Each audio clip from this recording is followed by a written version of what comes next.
మీద గ్యాప్ లేంట్రా, మాట్లాడతావు. నువ్వు కన్న తండ్రి కావు కాబట్టి కొట్టా.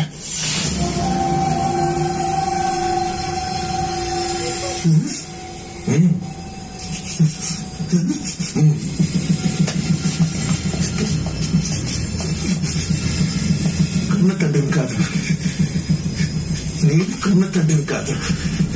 ఎలా పుట్టావురా మరి? పైన వచ్చావా? నేను దిగిరాలా, నువ్వే దింపావు.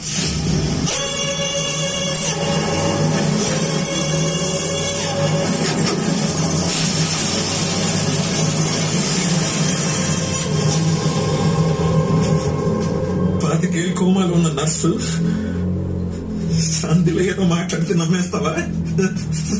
నర్సు చెప్పిందనే విషయం నేను నీకు చెప్పలేదే.